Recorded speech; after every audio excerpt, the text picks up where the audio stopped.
What's up? It's Andrew from the band Ripped to Shreds. Today we're going to talk about 5 melodic death metal riffs that you should know. And these are melodic death metal riffs that actually are death metal. So it's not stuff like... or stuff like...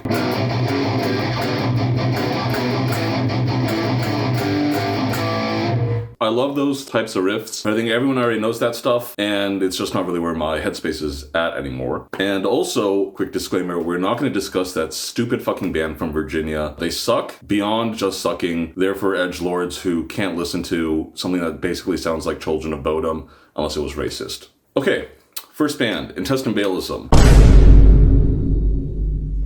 They're a melodic death metal band from Japan since the early 90s. They've had a lot of different kinds of sounds throughout their career. Early on, up to and including the first album, Anatomy of the Beast, they kind of sounded like Dismember meets Suffocation, and they would contrast the aggressive riffs with pretty J-rock melodies, kind of like this.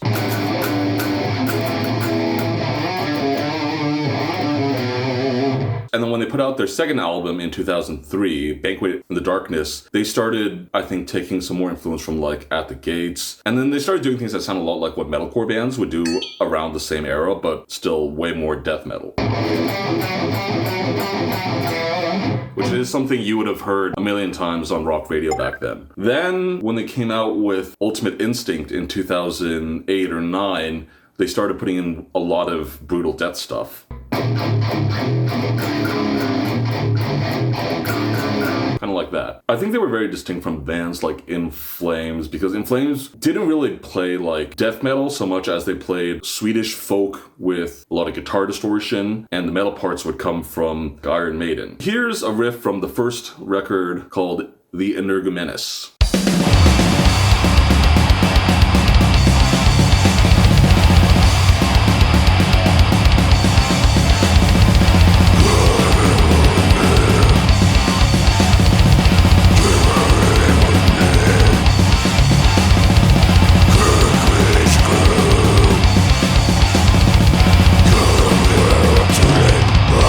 So the first part of the riff goes like this.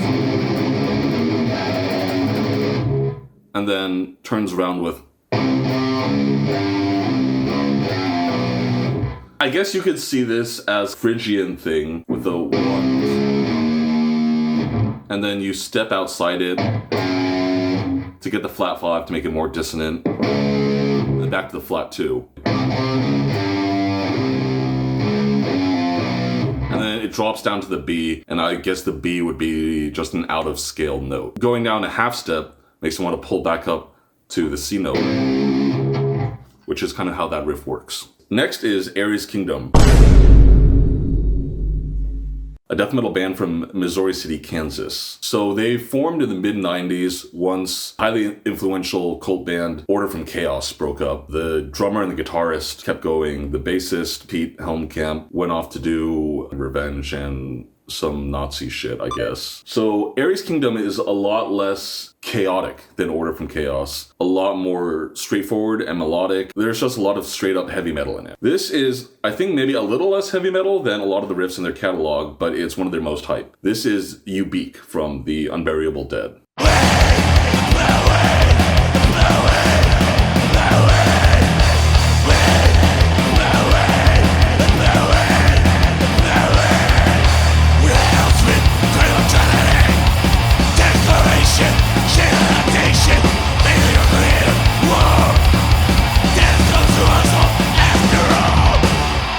I think part of what sets Ares Kingdom apart from other death metal bands is I've seen a lot of interviews where the guitarist, Chuck Keller, describes themselves as a thrash band or a heavy metal band. So this riff is built on the classic Maiden gallop rhythm. And then turns around at the end by going... before going back to the E. To me, that puts it in the tonality of E. Going down a half step makes it want to strongly resolve back to the E to my ear.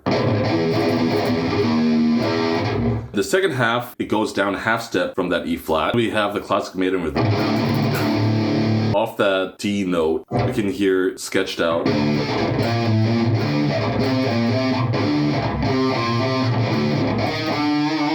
and it all leads back to the D. Changing tonalities like that can be very exciting. It's like a classic songwriting trick that people use all the time to delineate between like chorus riffs and verse riffs. Really, it's just classic heavy metal writing. Next, we have Eucharist, a Swedish death metal band from the early 90s. They put out one record called Velvet Creation. I didn't find that one super compelling. It has like a really weird and thin production, and all the melodies are like super long form tremolo stuff, and it's just kind of boring to me. In the 97, they put out Mirror Worlds, which was an absolute fucking classic. Simplified the melodies and made them a little bit shorter. They introduced more variations for each melody and put in a lot more like just plain ass-kicking type riffs. They broke up sometime after that. They reunited in like 22 and they put out this god-awful black metal album, which no one should listen to. Anyways, this is Dissolving off of Mirror Worlds.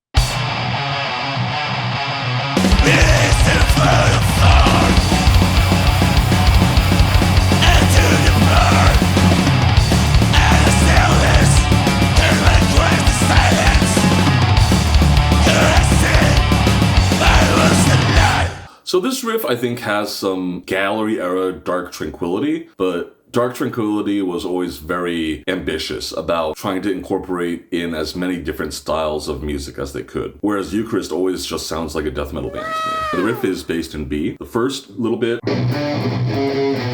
just uses the first three notes of the B minor scale. And then they introduce F sharp in the bass as the new pedal note, before going back to... Then in the second half of the riff, they drop down almost a full octave, which creates this like big tone shift. The use of intervals like major seventh, I guess that would be a flat 9 relative to the C sharp. And that really keeps it from sounding so Iron Maiden-y like In Flames does. So the next band is Dimension Zero, a side project of In Flames with Jesper and Glenn Ljungstrom. I always felt like Glenn was the member of In Flames who always pushed them in a more aggressive direction, especially when you consider a side project like this one or like The Resistance, which are far more death metal than In Flames. This is off their first record, Silent Night Fever. This is The Murder Inn.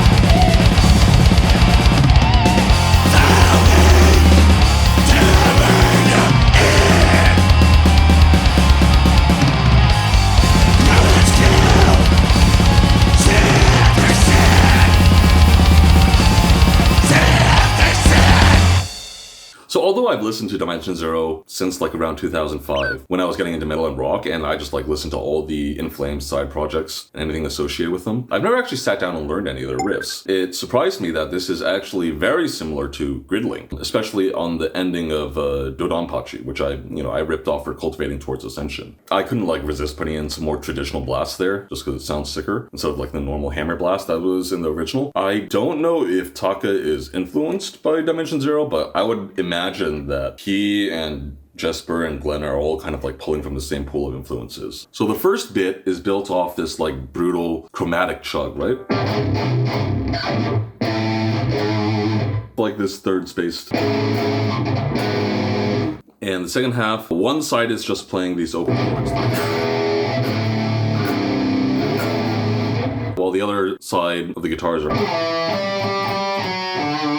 And that's all just pretty basic minor stuff. The progression for the ending part is 1, 7, 6, 7, 6, which is like 4, and then back to 1, which is, just very basic chord progression. I've tried experimenting with more complicated chord progressions with more color tones and substitutions and shit, but I've never really been able to get it to work for death metal yet. I probably need to listen to more J-rock. Fairly pernicious myth I've seen peddled is that splitting the guitars onto two parts of the stereo spectrum like this is somehow counterpoint, which it's really not. It's just harmony and melody. Counterpoint requires two distinct independent voices moving, whereas this is just melody and accompaniment. Actual counterpoint sounds more like this.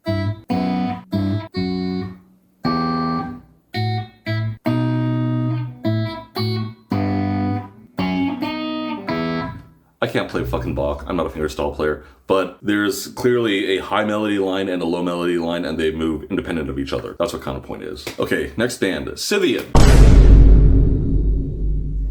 A British death metal band since the mid-aughts. Their members are also in the Black Death band Craven Idol. And I think their influences are a little more on like the Viking side of things, so kind of like Bathory or maybe Destroyer 666. And those kinds of bands are like more overtly melodic than straight death metal. I often see this band mentioned alongside, you know, like a Sacrifix or Rotting Christ. So it's clearly got some influence from the black metal side of things. This is As Tyrants Feast.